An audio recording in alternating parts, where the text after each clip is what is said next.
सांगितलं। त्या पुलाला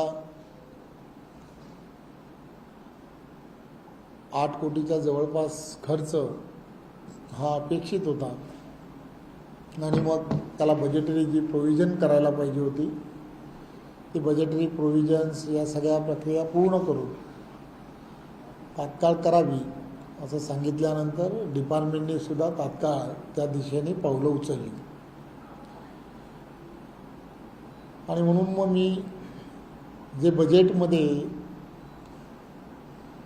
ज्या पद्धतीने एक पद्धत आहे त्या पद्धतीप्रमाणे बजेटमध्ये जी तरतूद होते ती हजारामध्ये तरतूद होते आणि म्हणून ती हजारामध्ये असणारी जी तरतूद असते त्या तरतुदीप्रमाणे त्यामध्ये असणारी तरतूद ही त्यामध्ये मेन्शन केली। खरं तर जेवढी तरतूद असते त्याच्या 1000 पट असा तो अर्थ असतो, त्यामुळे 80,000 गुणिले 1000 असा तो त्याचा अर्थ असतो आणि हे सगळं वाचणावं, लोकांना कळावं म्हणून आमचे नेते जे आहेत देवेंद्रजी यांनी सुद्धा एक सोप्या भाषेमध्ये बजेट कसं वाचावं हे सुद्धा पुस्तक तयार केलं। त्याचा बऱ्याच जणांना फायदा झाला आणि बऱ्याच जणांनी त्याचा फायदाही करून घेतला। त्यामुळे त्या कामाला मंजुरी दिली का, तर त्या कामाला मंजुरी ही दिली, ही वस्तुस्थिती आहे। त्याला प्रोव्हिजन होती का, तर प्रोव्हिजन आहे। निवडणुकीच्या अगोदरच त्याचा सर्व सोपस्कार ज्याला म्हणतो तो पूर्ण करून त्याच्या टेंडर्सची प्रक्रियाही पूर्ण झाली। मी आज या संदर्भात ज्यावेळेला खरं तर हे सांगण्यासाठी इथे आहे, प्रेस घेतली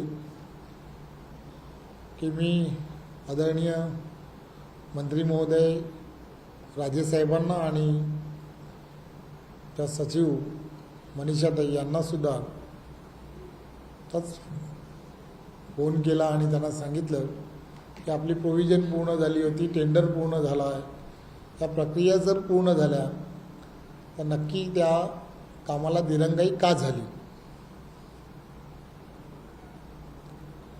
याची थोडीशी चौकशी करणं आणि जो कोणी त्यामध्ये दोषी असेल त्याच्यावरती कारवाई करणं हे अपेक्षित आहे। कारण झालेल्या आपल्या दिरंगाईमुळे जर असं निष्पाप लोकांचे बळी जर गेले असतील तर ते काही चांगलं नाही आणि म्हणून त्या संदर्भातले जे आवश्यक जे निर्देश द्यायला हवेत ते निर्देश मी दिलेले आहेत आणि मला खात्री आहे तर त्यामध्ये जर कोणी अधिकाऱ्यांनी हेतुपुरस्सर जर दिरंगाई केली असेल तर नक्कीच शासनाच्या वतीने त्यांच्यावरती कारवाई ही नक्की केली जाईल। तर मावळमधील दुर्घटनाग्रस्त पुलासंदर्भात भाजपच्या नेत्यांकडून रवींद्र चव्हाण यांची पत्रकार परिषद, जे कोणी दोषी असतील कारवाई होईल असं त्यांनी सांगितलं। एक छोटासा ब्रेक